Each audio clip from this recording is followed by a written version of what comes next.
Programang ito ay rated SPG. Striktong patnubay at gabay ng magulang ang kailangan. Maaaring may masiselang tema, lengguwahe, karahasan, sexual, horror o droga na hindi angkop sa mga Galing sa akin yun.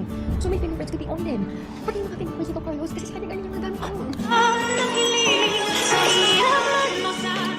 Narito na nga ang ating mga karagdagan na aabangan bukas sa abot kamay na pangarap. Taranta na nga itong si Zoe na hindi niya maintindihan na humihingi nga siya ng tulong sa kanyang ina na si Moira na dapat daw ay gawan ito ng paraan dahil hindi naintindihan ni Moira ang ibig sabihin dito ni Zoe.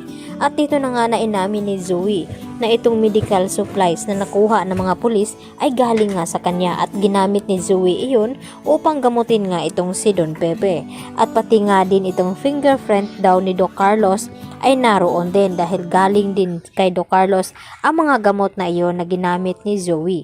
At dito naman nagalit itong si Moira na kung bakit ngayon lang daw sinabi ni Zoe na ngayon na nasa presento na nga sila.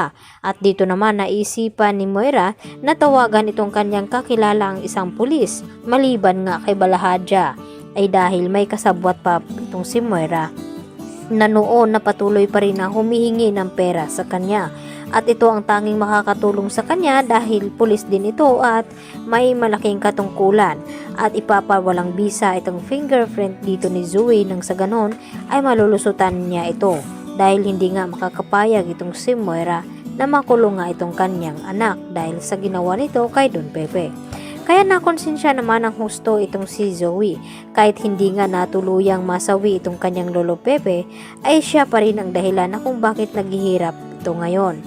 At dito naman na sinabi ni Moira na kumalma at huwag magpapahalata. Baka ito pa ang ikakabagsak sa kanila at baka dito sila makulong sa ginagawa nga dito ni Zoe. At dito nga na nagkukulong sa kwarto itong si Zoe at nag-isip-isip at hindi na niya maintindihan ang kanyang sarili dahil inuusig na nga siya ng kanyang konsensya ngayon dahil sa ginawa nito kay Don Pepe at lalo pat nagpapakita sa kanya itong si Lolo Pepe. Samantala nagtanong-tanong naman itong si Giselle dito kina Annalyn at Doc Lindon na kung paano daw nangyari ng cardiac arrest itong kanyang ama na si Don Pepe. At dito naman na ipinaliwanag ni Doc Lindon Javier na wala daw sila doon sa kwarto ni Don Pepe nang mangyari itong cardiac arrest. At ang naabutan na lamang nila ay walang iba kundi ito nga si Doc Carlos Benitez. Kaya nagdududa na naman itong si Giselle na kung bakit naroon itong si Carlos at kung papaano na cardiac arrest nga itong kanyang ama na ngayon nga ipinagtataka din ni Annalyn dahil nung huli ay nakausap at nakiramdam nga itong si Don Pepe at pinisil pa nga itong kamay ni Annalyn kaya biglaan nga ang mga pangyayari. At higit sa lahat sinisisi naman ni Zoe itong si Annalyn ngayon na kung bakit nakumatos nga itong si Don Pepe dahil sa ibinigay nga daw na mga suggestion dito ni Annalyn kaya hindi napigilan ni Annalyn ang kanyang sarili na sisihin ang kanyang sarili. At dito naman na sinabi ni Lynette kay Annalyn na hindi daw niya iyon kasalanan at huwag sisihin ang kanyang sarili dahil hindi naman natuluyan itong si Don Pepe at nakumatos naman ito.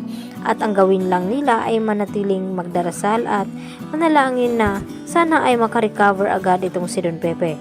At nakahanda na nga ngayon na ilipat ni Giselle at RJ itong si Don Pepe dito sa Apex Hospital nang sa ganun ay mabantayan nga ng mabuti dahil baka daw may gagawin na naman na hindi maganda itong si Moira. At hindi naman sumangayon itong si RJ sa ginawa nga dito ni Giselle na pati itong si Zoe ay pinakuhanan niya ng fingerprint.